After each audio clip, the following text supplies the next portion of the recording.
Well, we've never met. I see names and emails pop up, and I never quite know who it is. So nice to meet you, Lars. Yeah, yeah, same. I usually don't comment so much on YouTube, so probably you haven't seen my name either. So yeah, but I followed you for a couple of years now. Wow. I enjoy. Tell me a little bit about yourself. Yeah, okay. So my name is Lars, and I'm turning 40 this summer, and I'm a Christian. So now we know that. Okay, we put that out there. On what side of the line are you? So, that's right. And what line? Yeah, exactly.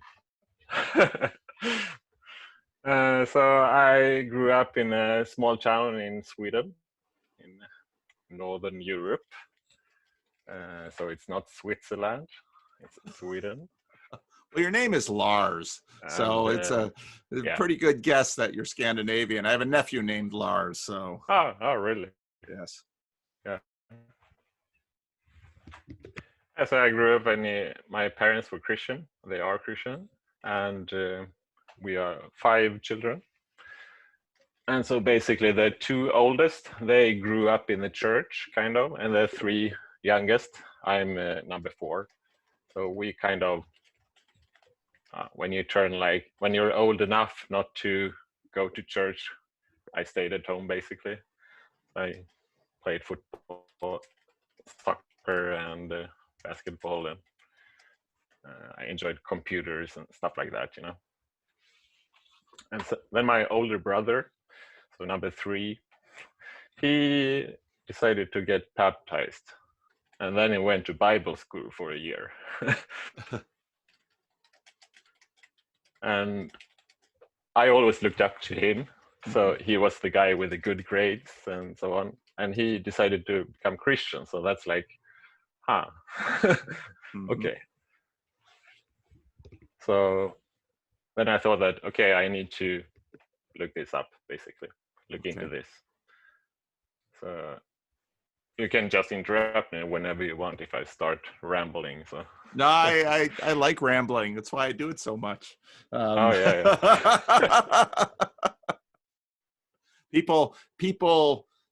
People say what's real. People reveal what's really on their minds when they're rambling. So that's true. It's little bits of revelation. Yeah, that's true. And that's why I ramble, because that way I get to reveal myself to myself. So. Yeah. Then we understand what we. Did this happen years ago, or is this recently? So this was years ago. So I was in my teens. I started to go to university. Okay. So I was around 19, 20. Okay. So I thought basically, okay, so I need to look into this. So I looked up this, alpha courses. Yep. Do you have them in America as well? Yeah. Alpha course is like basic introduction to Christianity. So like, why did Jesus have to die? Can we trust the Bible? What kind of all this stuff? So I went to that. It's basically like a discussion group, like your meetups, kind of.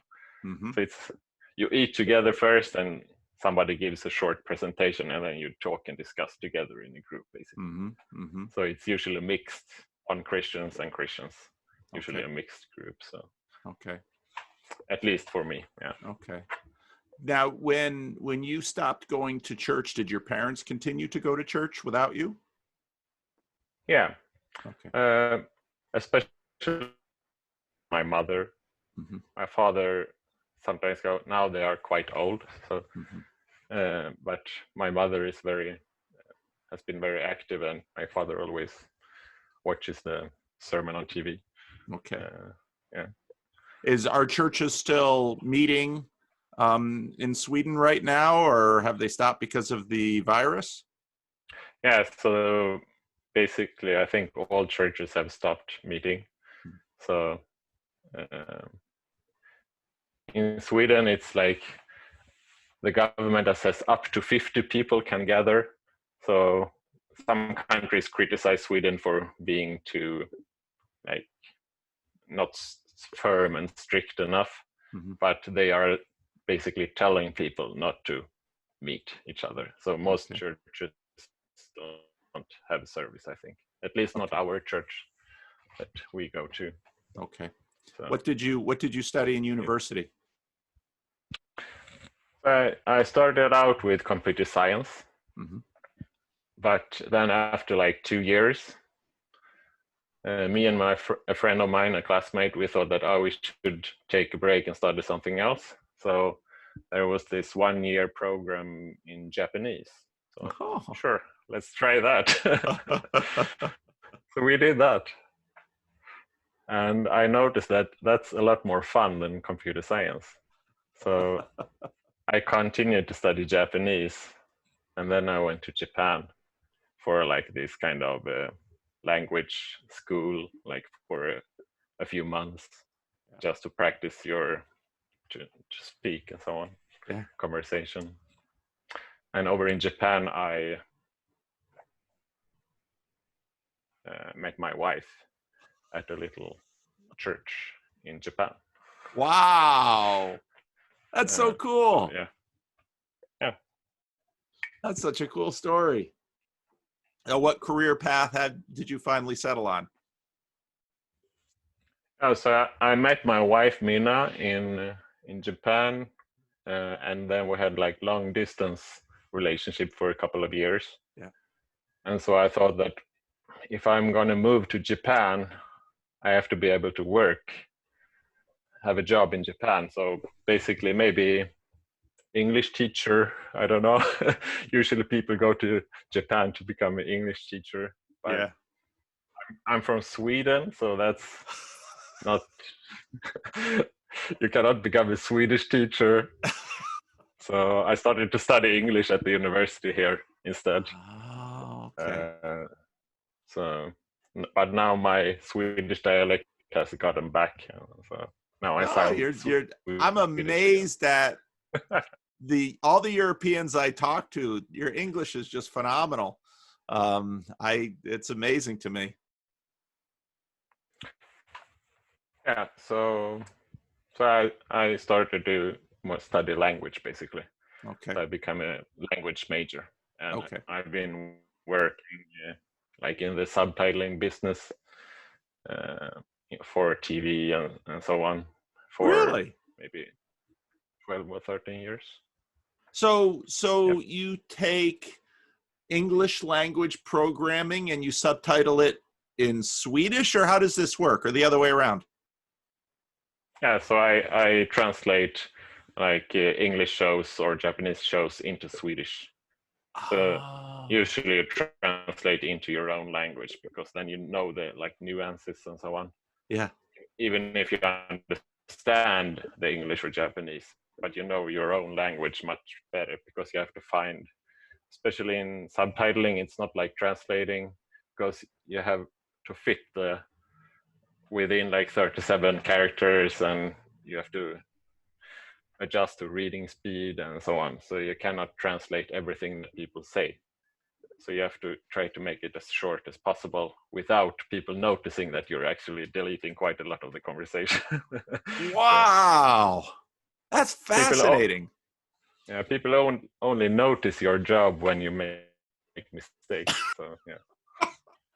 That's true of a lot of jobs. Yeah.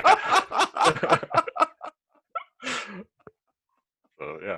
Especially true of pastoring, come to think of doing. it. That's what always gets the news when pastors mess up. That's just all over the news. Pastors do a good job, nobody cares. So how did you, so I assume you've probably found me through Jordan Peterson. Yes. Our internet connection spotty. Yeah. So I'm really interested in like mythology and those kind of things. Yes. So that's what appealed to me about Peterson, like his view on mythology and the way he reads the Bible and so on. I don't agree with all things he says, but that's what I found most interesting about him. how did you find Peterson?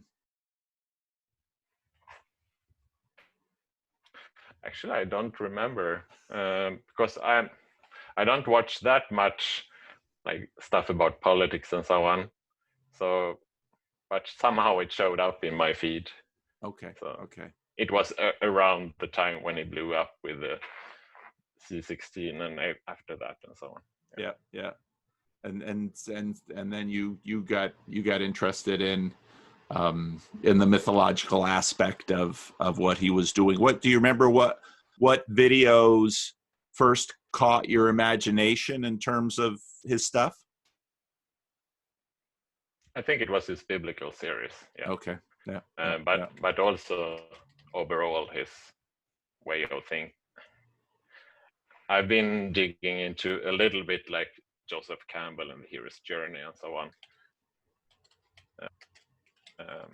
I mean, there's some interesting stuff there, I think, but yeah. Some of it is applicable to Christianity. Some is a little bit problematic in my view. Yeah. So what kind of a church do you go to? So the denomination is it's called in Swedish, it's like the Evangelical Free Church. Okay. Yeah. And maybe evangelical means a little bit different things in Sweden and America. Yeah. Like this year, they've been talking at the denominational meetings. Should we skip the evangelical description of our denomination or not, and so on, because it gets mixed up with politics and all that.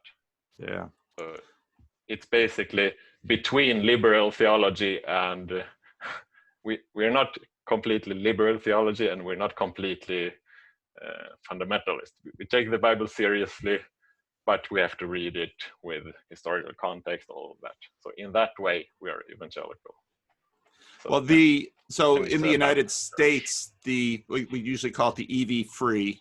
So all these European denominations came over, and in many ways, the Evangelical Free Church is very parallel to the Christian Reformed Church, in that the Christian Reformed Church broke away from the state church, and usually the free, when it appears in these European denominations, mean it's the alternative to the state church. So Abraham Kuyper in the Netherlands established the Free University, and I remember growing up hearing about the Free University and thinking, well, people don't have to pay to go there. I didn't understand that it was the alternative to the state institutions. So I think it grew out of we are Lutherans usually in Sweden. The Lutheran state church is still we are extremely secular in Sweden, but it's still more than 60% of every Swede is member of the state church still. Really? So even if they don't attend? Yeah, exactly. Does the government collect church support for the churches voluntarily, I assume? Yeah, sorry. They separated maybe 15 years ago. So so now it's not the state church, but people stayed on. Most people, if you don't leave, you're still. Okay, so it's an opt-out. Yeah. So it diminishes by time. Yeah. People, yeah. So what's on your mind? What would you like to do with this conversation? So actually, I don't have a grand plan for the conversation, but I looked at your schedule and I noticed that, whoa, there's a free slot here. So, not thinking really much about it. I just signed up. So well, I can pepper you with did some preparation. I can pepper you with questions for the whole hour. I'm not concerned about that, but I'm concerned about, this is fundamentally your time and your opportunity, and I don't necessarily want to hog it with all the things I'm curious about you and your life and what's around you. So I'm just interminably curious. Yeah, I did some. I wrote down a few things so I don't forget. Yeah, like some stuff about mythology, story, C.S. Lewis, Tolkien, and René Girard. I have some thoughts about trolls and giants. They're Oh, coming back. let's hear about that. I'm curious. The next, Okay. actually, this morning is Scandinavia morning, because the next conversation on the next hour is with a Finn, and he wants to talk about how do you say it?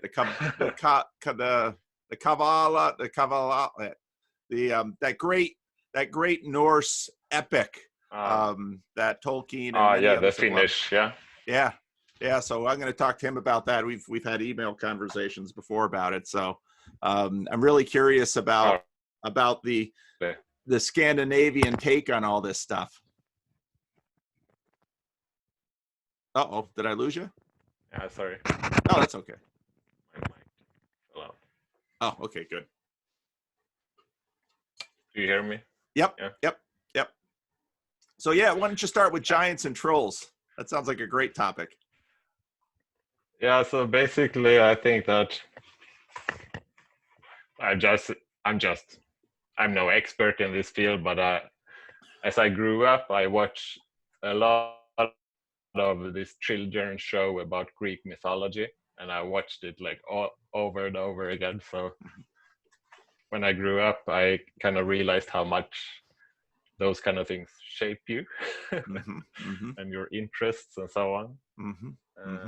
So I'm very interested in those kind of things.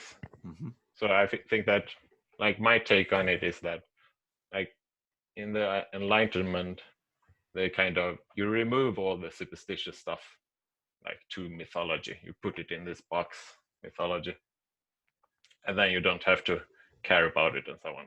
But the thing is, like, trolls come back. They re-emerge. So this is what's happening a lot right now on the internet.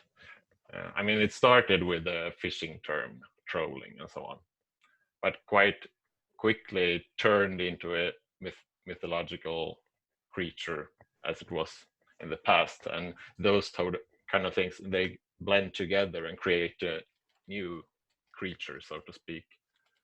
So just as like the trolls in the past, they live in hole in the ground.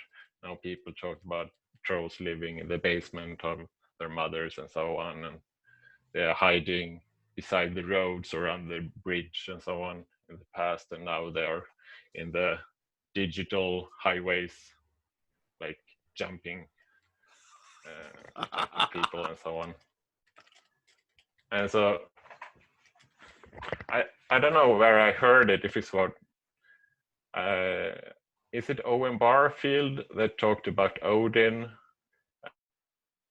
and he sacrificed one of his eyes, or maybe it was somebody else. Don't quote me on that. But somebody talked about Odin, and he wanted to have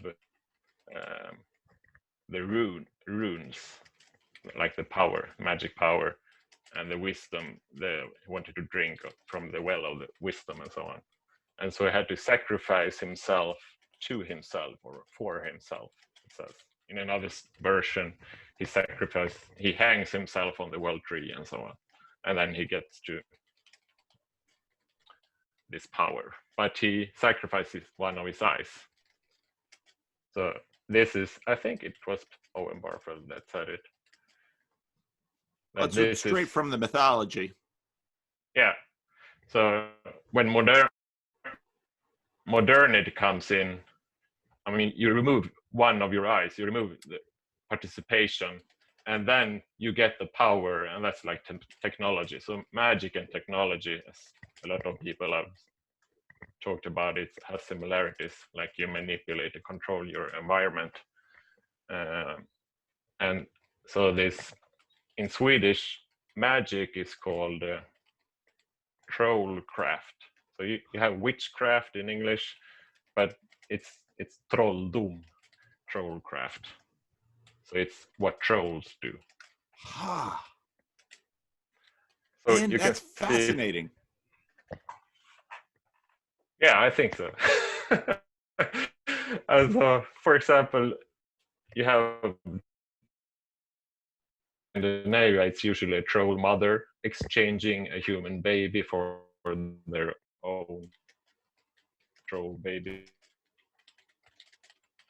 And so when the changeling, like bread and meat or human food, the troll mother feeds the human baby like snakes and worms. And so they are kind of inverting, they are mimicking the human behavior, but in an inverted way.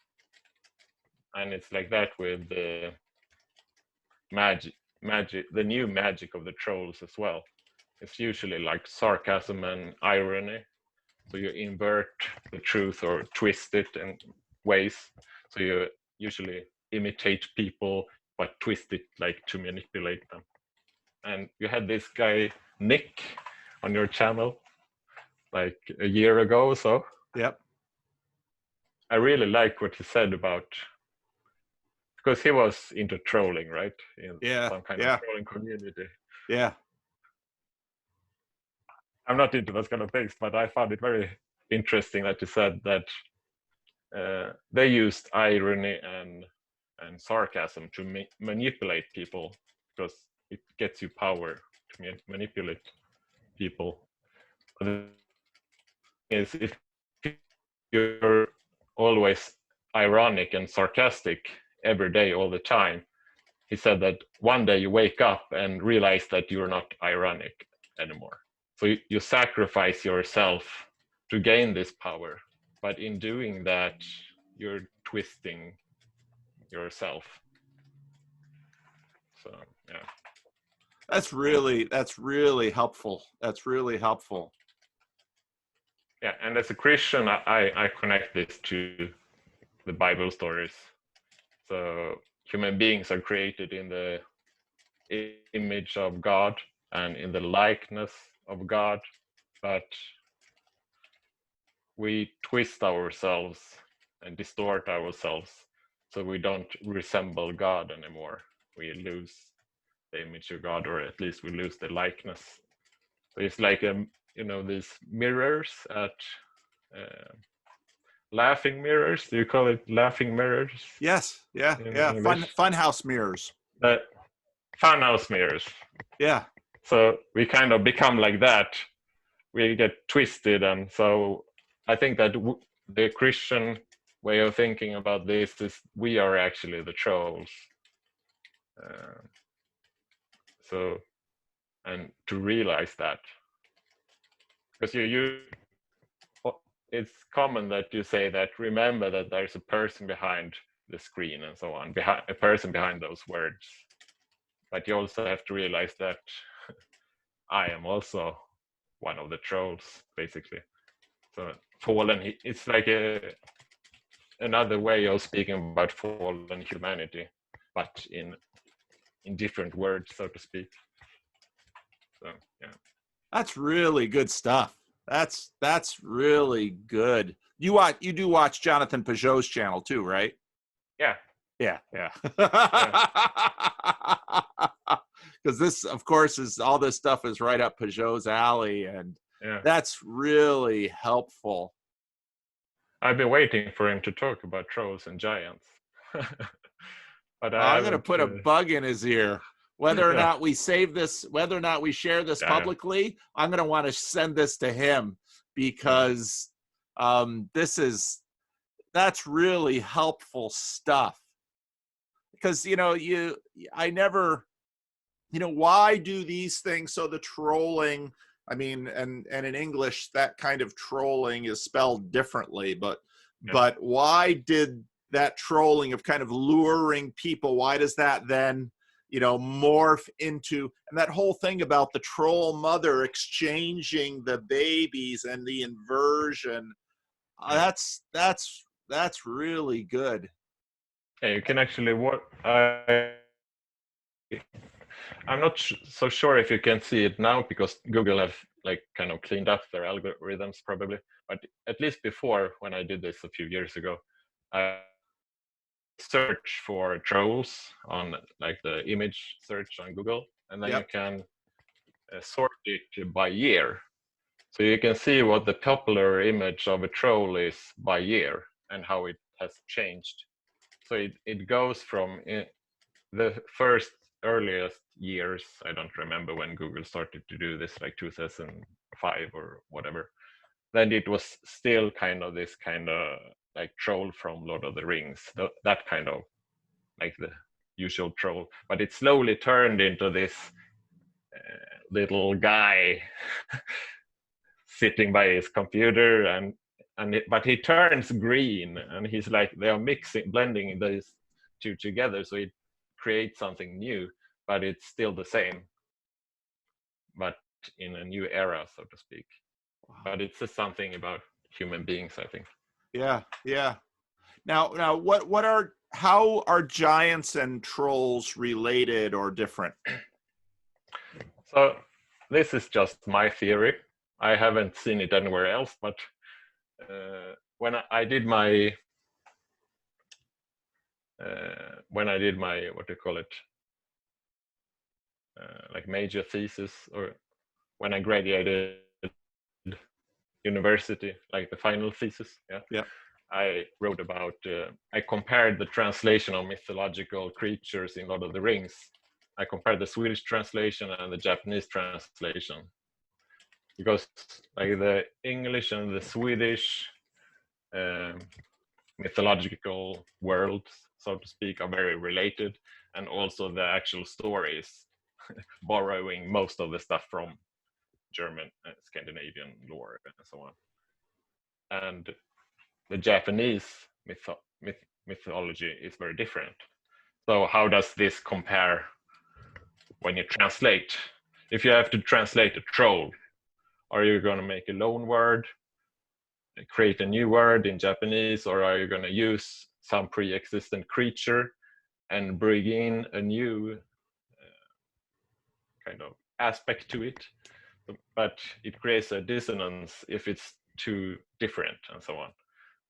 So how do you basically translate something that doesn't exist in the target language? Yeah, yeah. Yeah. And that's especially difficult because there's so much in, I mean, how much Japanese mythology do you need to know in order to do something like that? I mean, that's really challenging. Yeah. But the person doing it is Japanese. Usually. Okay. But they've, I mean, translation, you've always, I mean, a translator always has to, stand astride two worlds in a sense and bridge them. Yeah. And you have to decide, am I going to be loyal to the target language or to the source language? And you have to make a decision, basically. So, yeah. Lots of stuff going into that, and like Bible translations. Yes. Like,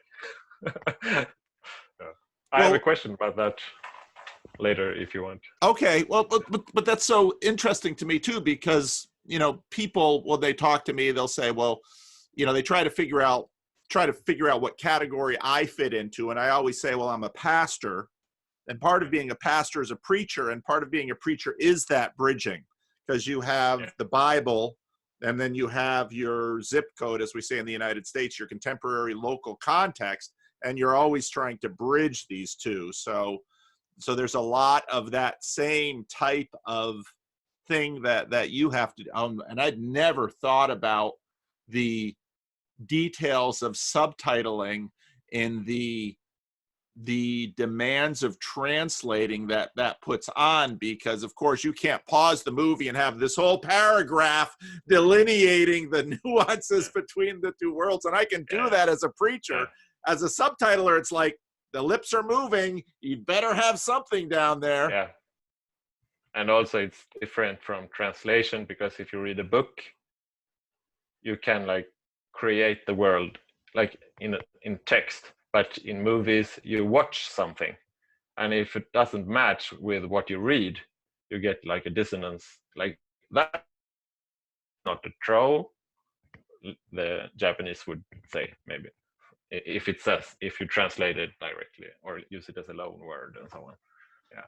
So share with me some of what you learned in your thesis, because that fascinates me. It fascinates me that when we think of the ancient world, and we think of sort of the ancient world in a balkanized way, that you've got all these tiny, you know, you get the Angles and the Saxons and I mean, all of these tiny little tribes.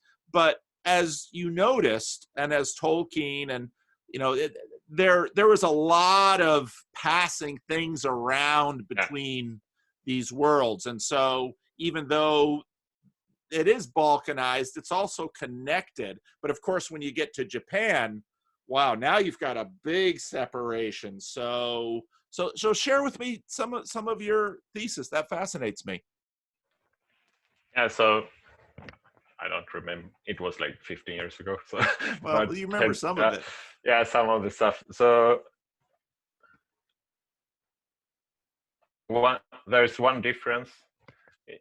Usually, if you translate from English into Swedish, it's very similar, both the language and the mythology, or the mythological concepts and so on, and the imaginations and so on. So usually you kind of translate it directly. There are lots of, you do it or use, if you say elves in English, you say alver in Swedish, and it's kind of the same. We have a little bit different views on what it is, maybe, and so on. But if you translate to a totally different culture, like Japan or Japanese language, you have to decide if you want to, basically, I called it, if you want to enrich the mythology or not with new concepts, or do you want to protect the Japanese mythology? So as a translator, you have to decide who are you going to be loyal to. And this gets into like postmodern theories about using translation and which is the powerful, so to speak, which culture use. There are lots of theories about that. And that's a rabbit hole. Wow. So, I had no idea, but it makes sense. Yeah. So a lot of the, when I went to, I studied English in maybe 2003 and 2005 or something like that. I don't. But at that time, I didn't reflect upon it very much. But now, we talked a lot about the death of the author. I think it was Bartes or somebody who came up with that, and that the text is everything. So that you cannot actually communicate from the author to the reader, right, because the text is in between, all this stuff. Right. So lately I've not so much, Peterson talks a lot about postmodernism, but I think he's using it like some kind of evil category that he puts everything into. Yeah, bloody postmodernism. Oh yeah. I think it asks a lot of good questions. That's how I see it. But I want to be careful, especially as a Christian who believes in a great narrative. Yes. That there's a risk in deconstructing. Yes. Deconstructing everything, because you lose foundation and so on. Yeah. And that gets into giants. So giants are the foundational part of mythology, usually. Really? Sorry, you were going to. Well, I was going to mention this little book here. Oh, that's actually not the book I was thinking about. See if I have it. Well, Brevard Childs. So, you know, all these issues have been roiling around in biblical interpretation for a lot of years. Yeah.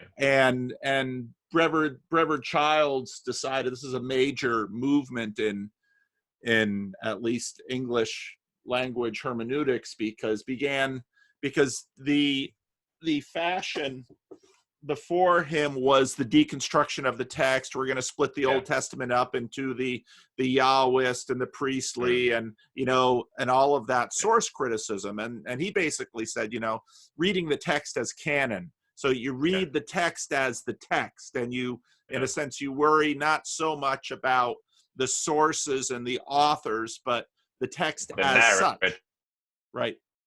And that and that sort of brought on the the Robert Alter. I want to read that. I've heard about that. Yeah, I'm Robert interested Alter in is a that. Jewish scholar, and this Okay. book that he wrote, let's see, I read this in seminary, so I was in the seminary in the 80s. Let's see when this book was written. 81. This book came out, Okay, The yeah. Art of Biblical Narrative. Yeah.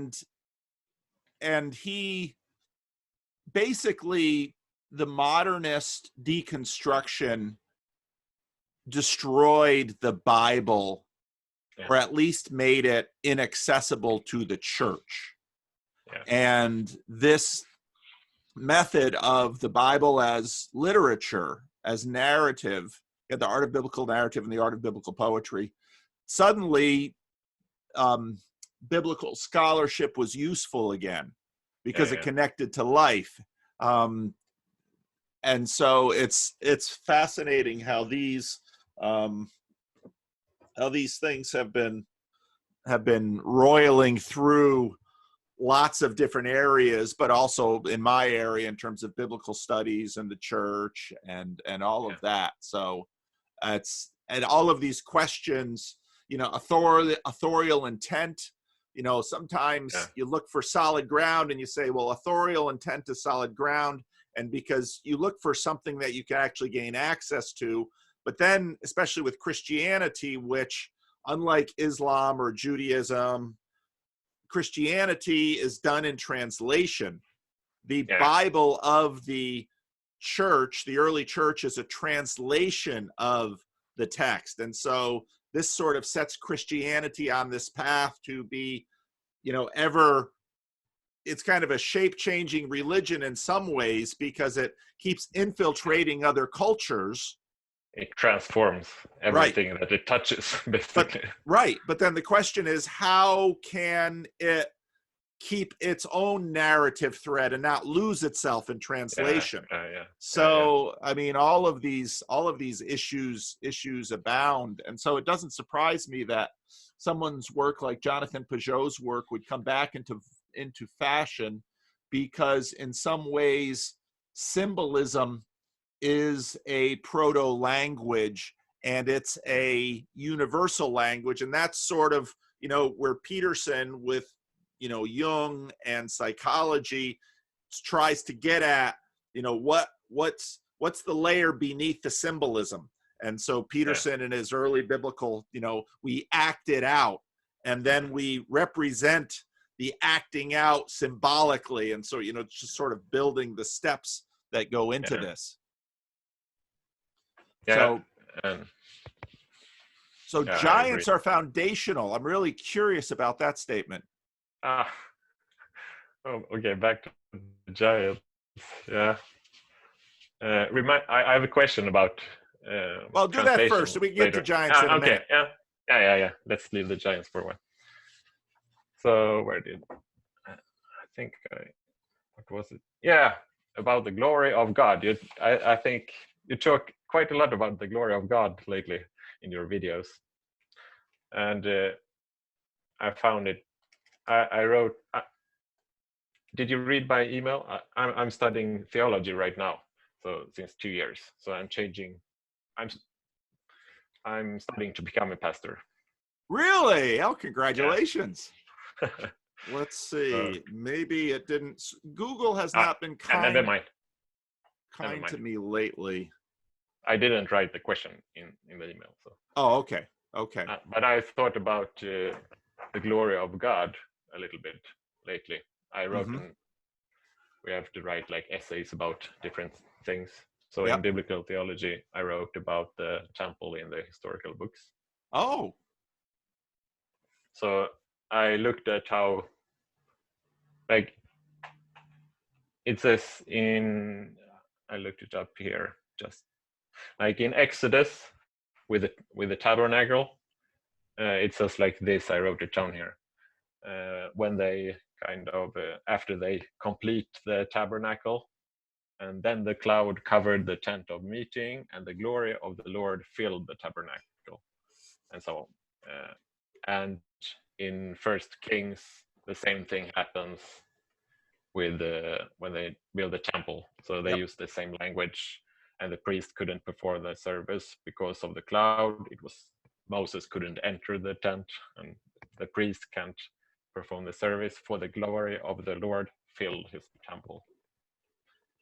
And this doesn't happen when they build the second temple. Very interesting. Something is missing, so they're waiting for something. And then in the New Testament, like the glory of God, like in the First John, the glory of God comes into work there. And in Romans, it says like this: Christ was raised from the dead through the glory of the Father.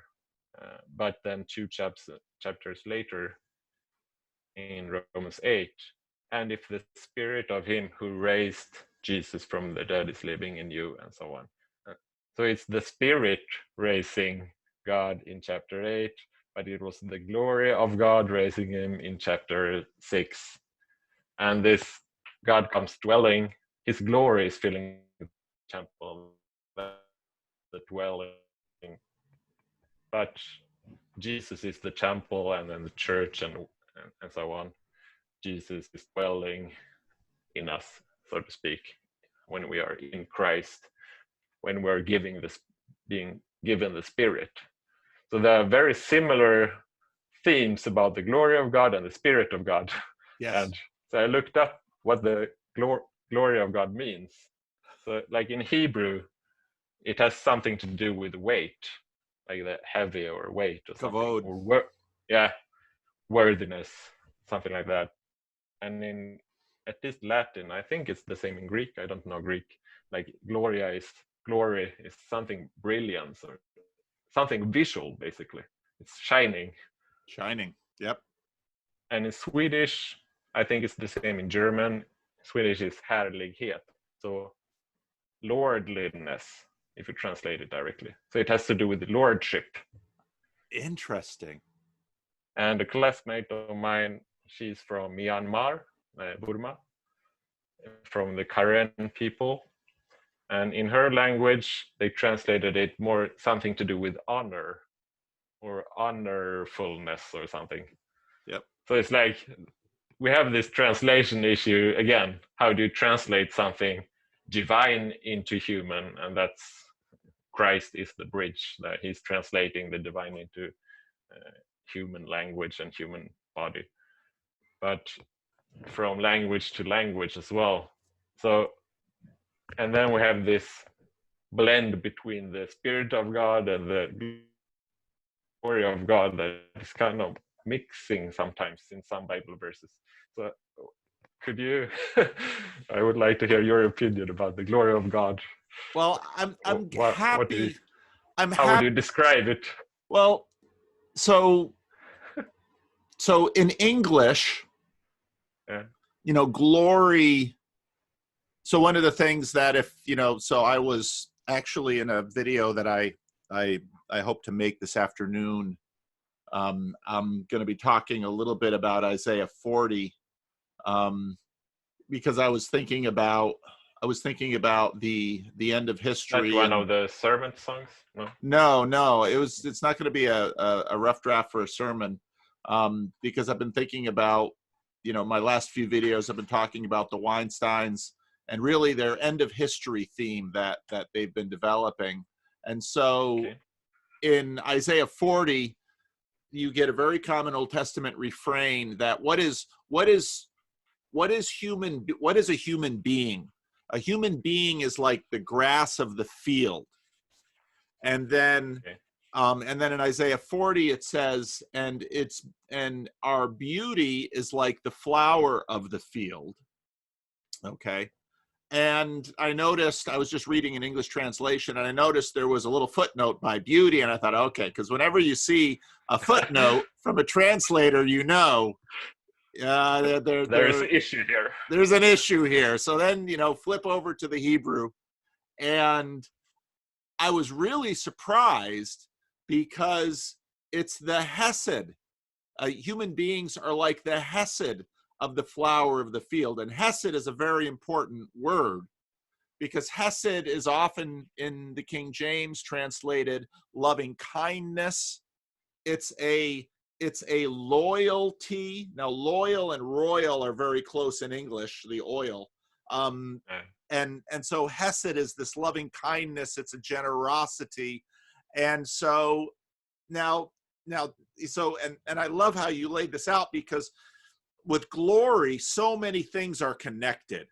Because in English, if something, I went out and the sunset was glorious. And that's a kind of a, it takes your breath away. When you walk into Yosemite Valley, which, it's full of European and Asian tourists usually, walk into Yosemite Valley and you see El Capitan and Half Dome and the Yosemite Valley. It's glorious. And glory is this quality, this thing that I think is our expression of the numinous. If we look at Rudolf Otto and, Lutheran pastor, scholar, the idea of the holy, glory is sort of a sacramental function, in that we find glory, we find glory and we're attracted to it. I mean, people from all over the world go to Yosemite National Park. People, why are the people on television so abnormally beautiful? Well, it's because the producers for these television shows understand something about beauty and glory and how we're attracted to it. And so I have found that this word glory is a really helpful way into talking about God that secular people can connect with, because it's common in that you can find it in many places, but it's also human experience. Yes. And so this, my God number one, God number two, I picked this passage out of Isaiah, holy, holy, holy, which is the transcendent, and the whole earth is full of his glory. Now, when you get to so a number of years ago, I decided, okay, I was so sick of preaching through series. I'm just going to start in Genesis. I'm going to do what I can to try and preach through the Bible as well as I can. So then, of course, you hit Leviticus. Yeah, I was going to say that. And it's like, oh, now I've got to stop monkeying around in the easy parts of the Bible and get serious about a bunch of things. And nothing like Leviticus will force you into that. And so in Leviticus, you have the story of the building of the tabernacle and the dedication of the tabernacle. And so, I had done these reading programs of reading the Bible through and blah, blah, blah. You think you read the Bible through, but you just, with that kind of process, you just kind of make your way through and you don't notice enough. So there's a strange passage in Leviticus 9 where the temple is all constructed per the very detailed instructions of God through Moses. Temple is all constructed.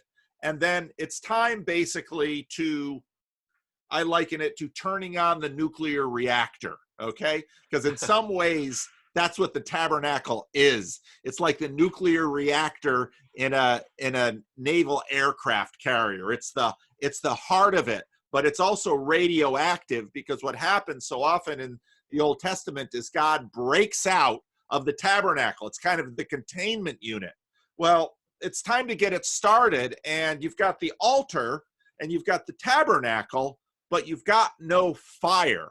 And just as God, fire is an element in all of this. It's an element on Sinai, it's on the burning bush, and of course it's the chief instrument on an altar, which is fire. And so I did a video early on about altars. It's on my church channel. And so they've built this stuff, and it's sort of like, well, and so then Aaron's sons, two of Aaron's sons, decide, well, the obvious thing to do is to light a fire and start the altar. And so they take some fire from the camp and they bring it, and they're going to light the altar, and God destroys them. And it's like, that sounds, I mean, we read that and we think, we don't know what to think about that. Oh God, but we're not understanding. It's the other way around. That's right. That's right. I mean, we might blame the Russians and the Ukrainians for the accident at Chernobyl, but we don't blame the uranium. Yeah. Well, and so then I had to think about this. Well, why does God kill these guys for bringing, and then the text talks about strange fire.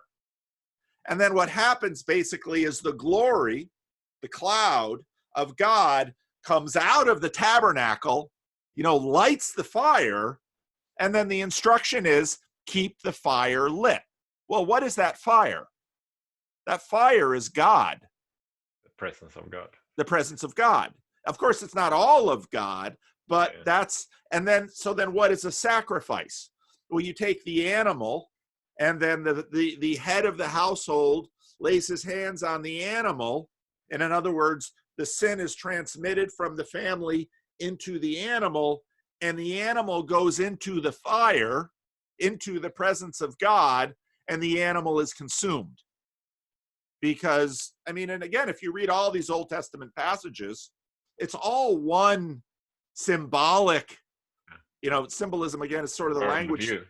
That's right. And so once I saw that, it was like, oh, I didn't know what an altar was. And now suddenly, because of how this all works, there's the altar. Well, and now suddenly glory is, another favorite passage of mine, Isaiah 5, where you have this little parable about a vineyard. And you find these vineyards popping up all throughout the Bible. And wine, it's very clear that the goal of the grape is the glory of wine. But the glory of wine is really dicey for us. Back. That's right. Yeah. We long for it, but we can't handle it. So then you get into Tolkien, and you see the dynamics of the ring. Nature comes out. Yeah, that's right. So for me, glory is a way into this, and it's a really transactional, a term that is really connective to lots of these other things. And part of reality and the way consciousness works is we need a way into the world. So right now, my consciousness is a way into the world that is this room, which is my office. Yeah. And so then you get in these weird conversations that Jordan Peterson would get into about, does this room exist if I'm not in it? Yeah. And glory is another way into that, and it just connects all of this stuff. Yeah. We're not gonna have time about giants now, but that's okay. No, that's okay. Yeah, that's okay. Yeah, that's interesting.